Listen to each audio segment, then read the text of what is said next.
आज की वीडियो में हम डिस्कस करने जा रहे हैं different types of chromosome on the basis of the function and on the basis of centromere position also. तो क्रोमोसोम के टाइप डिस्कस करने से पहले समझते हैं क्रोमोसोम होते क्या हैं। अभी लास्ट वीडियो में हमने क्या पढ़ा था, क्रोमेटिन के बारे में पढ़ा था। क्रोमेटिन क्या थे? कलर्ड थ्रेड्स थे जो कि हमारे न्यूक्लियस में पाए जाते हैं। तो वही colour threads during cell division वो हाईली कंडेंस हो जाते हैं। कंडेंस होके वो इस तरीके का एक स्ट्रक्चर बना लेते हैं जिसे हम क्या बोलते हैं? क्रोमोसोम्स बोलते हैं।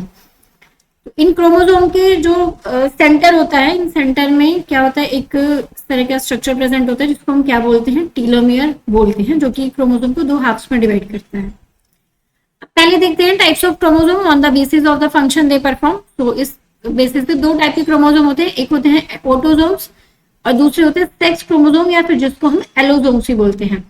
ऑटोसोम्स की बात करें तो उनको नॉन सेक्स क्रोमोसोम भी कहा जाता है। जनरल फिजिकल बॉडी के जितने भी बाकी ट्रेट्स होते हैं अदर देन बायोलॉजिकल सेक्स, वो सारे के सारे जो ट्रेट्स हैं वो किसके द्वारा कंट्रोल होते हैं? वो ऑटोसोम्स के द्वारा ही कंट्रोल होते हैं। जैसे अगर हम बात करें हमारे हेयर का कलर हो गया, हेयर का टेक्सचर हो गया, आई का कलर हो गया, या फिर अदर डिफरेंट ट्रेट्स हो गए बॉडी के, वो सब किसके द्वारा कंट्रोल होते हैं? ऑटोसोम्स के द्वारा ही कंट्रोल होते हैं। ह्यूमंस की बात करें तो ह्यूमंस में क्या है? 22 पेयर्स क्या है? ऑटोसोम्स होते हैं। और ह्यूमंस में एक पेयर जो कि क्या है? 23rd पेयर है, वो क्या है? सेक्स क्रोमोसोम होता है, जिसको हम एलोसोम्स भी बोलते हैं। तो ह्यूमंस का जो भी सेक्स होगा, बायोलॉजिकल सेक्स क्या होगा, वो डिटरमाइन करने वाले क्रोमोसोम कौन है? सेक्स क्रोमोसोम, या फिर उनको एलोसोम्स ही बोलते हैं। जैसे फीमेल्स की बात करें ह्यूमंस में तो एक्स एक्स होते हैं, और मेल की बात करें तो उसमें क्या होते हैं? एक्स वाई होते हैं। अब बात करते हैं types of chromosome on the basis of centromere position, कि उनकी जो सेंट्रोमियर की पोजीशन है उसके बेसिस में हम डिफरेंट टाइप्स के क्रोमोसोम स्टडी करते हैं। सबसे पहला टाइप है मेटासेंट्रिक, जिसकी अगर शेप की बात करें ये वी शेप्ड होता है। अगर हम इसकी शेप देखेंगे तो हमें कैसा दिखाई देगा? वी शेप दिखाई देगा। इसमें जो सेंट्रोमियर है वो कहाँ होता है? बिल्कुल सेंटर में लोकेटेड होता है, इस तरीके से सेंटर में लोकेटेड है। ये जो क्रोमोसोम की जो अपर आर्म होती है इसको हम बोलते हैं पी आर्म, और ये नीचे वाली जो आर्म होती है इसको हम क्या बोलते हैं? क्यू आर्म बोलते हैं। दूसरा टाइप है सब मेटासेंट्रिक। इसमें जो टीलोमियर की जो पोजीशन है वो स्लाइटली ऑफ सेंटर है, और इसकी शेप की बात करें तो ये एल शेप्ड होता है। उसके बाद एक्रोसेंट्रिक। एक्रोसेंट्रिक का जो टीलोमियर की जो पोजीशन है वो नियर द एंड होती है, और इसकी शेप की बात करें तो ये जे शेप्ड होता है। फिर आता है टीलोसेंट्रिक। टीलोसेंट्रिक की जो टीलोमियर है वो कहाँ प्रेजेंट होता है? टर्मिनल एंड पे प्रेजेंट होता है, उसकी शेप होती है आई शेप। एक ट्रिक भी है इसको याद करने के लिए, M set, M for middle, S for side, and A for almost end T for terminal.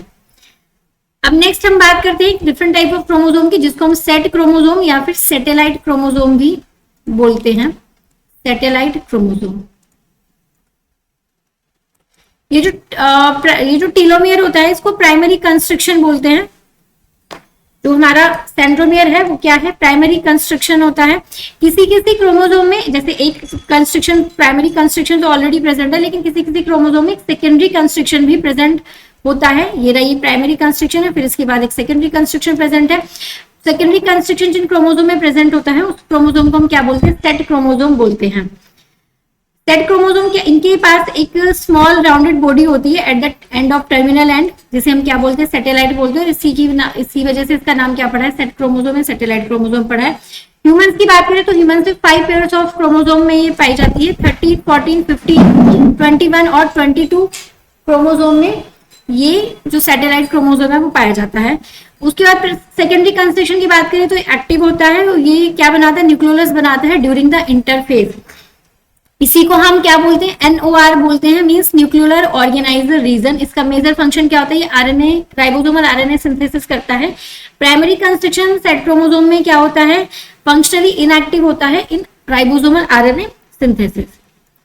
Next है लैंप ब्रश क्रोमोसोम। ये स्ट्रक्चर इसका जो है हमें कैसा दिखाई देता है? लैंप की शेप का दिखाई देता है, लैंप ब्रश शेप दिखाई देता है, इसीलिए इस क्रोमोसोम का नाम क्या है? लैंप ब्रश क्रोमोसोम होता है। इसके पास क्या लेटरल लूप्स होते हैं जो एक्सटेंडेड होते हैं क्रोमोसोम एक्सिस से, जो कि क्या करते हैं? लैंप ब्रश की तरह रिजेंबल करते हैं। ये लार्ज क्रोमोसोम्स हैं जो क्या है? Found specially with in the oocytes of animals like amphibian. Amphibians का जो oocyte है उनके पास क्या है? ये पाए जाते हैं। और इनको अगर हम देखना चाहें कि हम इन्हें कब देख सकते हैं तो these structures appear during the diplotin stage of prophase 1 in meiosis. Meiosis की prophase 1 की diplotin stage में हम इनको क्या कर सकते हैं, विजिबल होते हैं, उस टाइम हम इन्हें देख सकते हैं.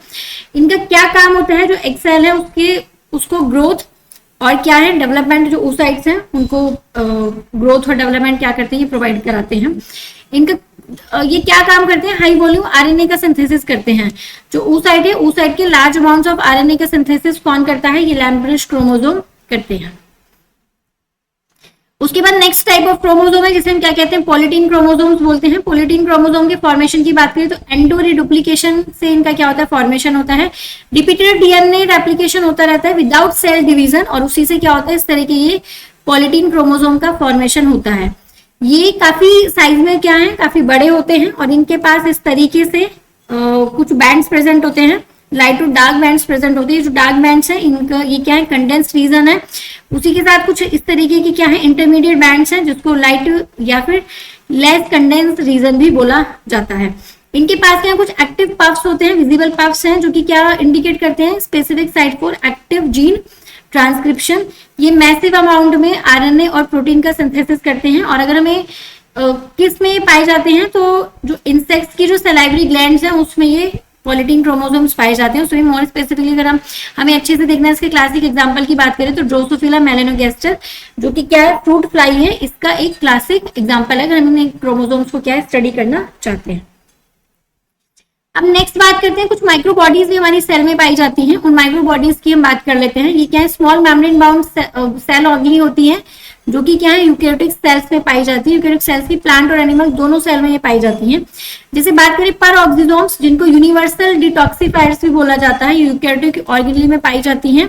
इनके पास ऑक्सीडेटिव एंजाइम्स प्रेजेंट होते हैं, जो कि क्या करते हैं, ऑक्सीडेटिव मेटाबॉलिज्म का काम करते हैं. उसके बाद कैटेलिस प्रेजेंट होते हैं, जो कि हाइड्रोजन पेरोक्साइड के न्यूट्रलाइजेशन में हेल्प करते हैं. कैटेलिस एंजाइम क्या करते हैं, जो टॉक्सिक H2O2 होता है, हाइड्रोजन पेरोक्साइड होता है, उसको हार्मलेस कंपोनेंट में क्या करते हैं, ब्रेक डाउन करते हैं.